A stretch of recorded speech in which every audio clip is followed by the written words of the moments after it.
Onder in die wynglas met Bettina Wijngaard. Die vrou agter die skrywer en die spannende skryfwerk agter die vrou. Wie is Bettina Wijngaard? Ek het groot geword op Grabouw, dis so 'n klein plattelandse dorpie waar appeltye gemaak word. Dis waar vir die meeste mense Grabouw ken. Grabouw is 'n klein plaasdorpie wat omtrent 'n uur se rit vanaf Kaapstad is, oor die Hottentots Hollandse berge.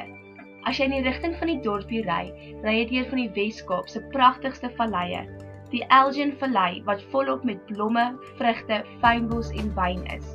Grabouw staan bekend as Appelland en hulle het hierdie naam verdien deurdat 65% van die land se appels wat uitgevoer word vanaf hierdie valleie kom.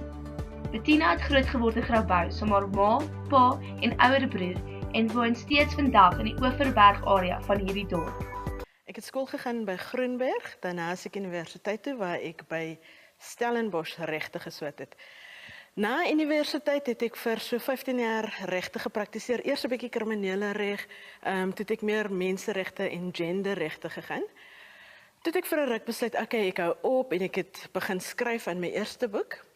Daarna vir 'n ruk geskryf en toe besluit, kom ons gaan in 'n ander rigting en ek het toe in die Anglikaanse kerk genderwerk begin doen. Op die oomblik skryf ek voltyds. My eerste boek, Troos vir die Gebrokenes, is 'n roman en in Troos het ek die Grabouw omgewing uitgebeeld en bietjie van die plaasomgewing, die appelwêreld vertel. Seerkry, seermaak, drankmisbruik, mishandeling, verkrachting, moord, armoede. Die uitdrukkende aspekte wat in die boek onder die soeklig gestel word nie weggeskryf of mooi gemaak nie. Inteendeel, dit is juist die eerlike blik op hierdie kwessies, die worsteling daarmee, die optrede daarteen, wat troos bring vir diegene wat gebroken gelaat is, deur een of meer van hierdie kwessies in hulle lewens. Hierdie roman deur Bettina is 'n storie van heelwording. Karakters in die boek dra diep letsels gelaat, deur hierdie vooraf genoemde kwessies in die lewens van karakters in die plaaslike Grabouw omgewing. Reeds vanaf haar eerste roman is vroulike karakters op die voorgrond. Haar boek bestaan uit sterk vrouefigure wat in die boek alles bymekaar probeer hou in hulle gesinne en wat eintlik heelmaking en genesing bring. Vir Troos vir die Gebrokenes het ek die Jan Rabie Rapportprys gewen in 2010. Dis die grootste prys in Afrikaanse literatuur vir 'n debuutskrywer. So ek voel baie opgemaak daaroor. Met die tweede boek wou ek wegbeweeg want ek wil nie vasgevang word en in 'n boksie gesit word as 'n skrywer wat een tipe boek skryf nie. So ek het besluit om oor te beweeg na 'n ander genre en vir Vuilspel het ek misdaad gekies as 'n genre. Die Afrikaanse misdaadsroman is in die dekades na 1950 as minderwaardige ontspanningsliteratuur beskou en die lesers wat die tipe roman op die prys gestel het, moes na Engelse publikasies oorslaan. Dion Meyer het egter die genre vernuwe en die deure oopgeslaan vir die opbloei van misdaadsfiksie wat tans in die Afrikaanse letterkunde te siene is. Die misdaadfiksie genre in Afrikaans word ook tans deur vele vroue skrywers oorgeneem en die lys word voortdurend langer. Apart van Bettina Wijngaard sluit die skrywers Jeanette Paul, Deborah Steinmar, Erna van Zyl as ook Karen Breinhart in. My boek se naam is Vuilspel. Dis 'n misdaadroman en die misdaad wat in die roman beskryf word is 'n korrektiewe verkrachtingssaak. Nou baie mense sê dat korrektiewe verkrachting kontroversieel is. Ek dink dit is miskien 'n issue, maar dis 'n issue waaroor mense behoort te praat. Jy weet, soos wat ek navorsing begin doen het ek agtergekom dat ongelooflik baie swart vroue word verkragt. En dis net nog 'n ding wat verbygaan en niemand praat daaroor nie. En ek het gevoel dis iets waarop mens bietjie die spotlig moet skyn. Bettina se eerste misdaadsroman is Vuilspel en is ook die boek waarin ons kennis maak met die dinamiese karakter Nikkie de Wee. Dit is die eerste roman in Afrikaans met 'n bruin lesbiese vrou as hoofkarakter. Die roman speel af in die informele nedersetting Khayelitsha en spreek die verskeie sosiale en politieke kwessies aan waarmee daar daagliks omgegaan word in Suid-Afrika, insluitend rasse-interaksie, die swart bemagtigingsskema, geweld in die informele nedersetting en die problematiese aard van die verhouding tussen die polisiemag en die gemeenskap. Bettina is oorspronklik 'n regspersoon van beroep en spesialiseer in genderregte. Sy het ook genderwerk in die Anglikaanse kerk gedoen en daarvandaan die karakter Sally geskep. Sally in Vuilspel is 'n lesbiese priester van die Anglikaanse kerk en soos die roman ontvou 'n verhouding tussen haar en Nikkie. Die kwessie van homoseksualiteit en die kerk word dus ook aangespreek in hierdie roman, en volgens Bettina is die Anglikaanse kerk waarmee sy spesifiek gewerk het, baie neutraal oor seksualiteit. Sally se karakter oorskry soveel normatiewe, en hierdie is juis die waardevolle aspek van Bettina se skryfwerk. Haar karakters is dinamies, die verhaal is boeiend, en die vraagstukke wat sy daarmee stel, staan sentraal in beide die breingemeenskap en spesifiek die vrou in die Suid-Afrikaanse milieu. Die kwessie van homoseksualiteit staan sentraal aangesien die misdaad 'n korrektiewe verkrachting was. Jy lees die boek met 'n gevoel van weerwil, dat jy self aksie wil neem teen die onreg en uiteindelik kry Bettina dit reg om die leser te oorreed dat reg en geregtigheid sal seëvier.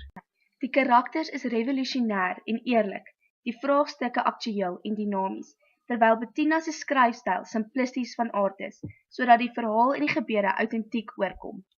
Die akademikus Jacomien van Niekerk sê in haar resensie dat Veilswel nie net 'n belangrike bydra tot Afrikaanse speurverhale is nie, maar tot Afrikaanse literatuur, en dat die roman haar opgewonde gemaak het oor die nuwe rigtings wat Afrikaanse boeke kan inslaan. Bettina se derde roman Slaafs verskyn op 10 Maart 2016 en is ongetwyfeld 'n hoogtepunt in haar skrywerswese tot op hede. Ons kry te doen met dieselfde karakters as in Veilswel, maar ons ontmoet ook 'n paar interessante nuwe karakters. In hierdie roman hanteer Nikkie en haar span 'n uitdagende saak wat met mensenhandel te doen het. Hulle maak skokkende ontdekkings en loop hulself keer op keer in doodloopstrate vas. Nes haar ander boeke staan vroulike karakters op die voorgrond, 'n saak wat na Bettina se mening 'n sterk en belangrike tema in haar romans is. Die roman raak interessante onderwerpe aan en die narratief is beslis boeiend. Deur korrespondensie met Bettina het sy die volgende meegedeel aangaande haar skryfproses. Ek doen navorsing oor elke karakter wat ek skryf. So byvoorbeeld het ek 'n vraelys wat ek voltooi vir elke karakter wat ek skep. Ek het ook onderhoude gedoen, deur middel van 'n organisasie in Khayelitsha met 'n groep lesbiese vroue wat verkragt was, of wat in vrees leef vir fisiese veiligheid. My werk het my beslis meer sensitief gemaak vir die voortsleepende omstredenheid rondom seksualiteit in kerke. Nie net die Anglikaanse kerk nie, maar al meer ook ander hoofstroomkerke. Ek het Sally geskep juis omdat ek dink 'n gesprek rondom seksualiteit van priesters is nodig. In my eerste boek, Troos vir die Gebrokenes, het ek oor arm breinmense geskryf. Met Veilswel wou ek doelbewus wegbeweeg daarvan. Dis andersins net te maklik om in die stereotype te verval dat alle breinkarakters as arm geskryf word. Ek het dus doelbewus karakters in 'n ander ekonomiese klas geplaas as die karakters in Troos. Nie omdat my eie ekonomiese agtergrond invloed gehad het nie.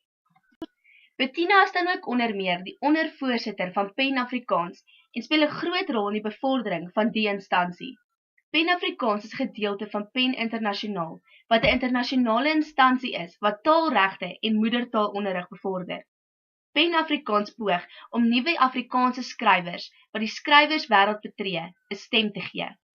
Bettina is grootliks betrokke by die bemiddelingsprosesse tussen PEN Afrikaans en PEN Amerika en het selfs die projek 777 gekoördineer. Hierdie projek handel oor 7 skrywers, digters en woordkunstenaars, onder andere Fraser Barry, Eldridge Jason, Daniel Swarts, Anastasia de Vries, Diana Ferris en Ansel Kilson. Hierdie 7 woordkunstenaars reis Noord-Kaapse dorpies deur en motiveer swart skrywers om hulle historiese verhale op te teken, sowel as om hulle stories in Afrikaans te skryf. Dit word gedoen deur die aanbieding van kreatiewe skryfwerkswinkels. 777 poog deur middel van hierdie projek om die stigma rondom Afrikaans wat slegs deur wit mense gepraat word, te minimaliseer. Volgens Bettina is hierdie ook 'n projek wat die lig op die krag van vennootskap plaas, deurdat hulle ondersteuning van UNESCO en PEN Internasionaal verkry. Bettina is ook betrokke by die skryf van aktuële rubrieke aan Litnet, waar dit handel oor sosiale kwessies, einste kwessies wat in haar boeke na vore kom. In hierdie rubrieke maak Bettina haar stem dik met eerlike menings en pleidooie rakende seksuele oriëntasie, armoede, politiek, betogings en so meer. In Bettina se woorde self, ek dink elke skrywer, elke woordsmid se waarheid en werklikheid is uniek aan daai persoon. Hierdie dromer-aktivis se grootste wens is dat ons as mensdom sal ophou om enige iemand wat anders as ons is te haat en te dwing om in ons eng boksies te pas. Daar is plek vir ons almal En ons grootste bate is juis ons diversiteit.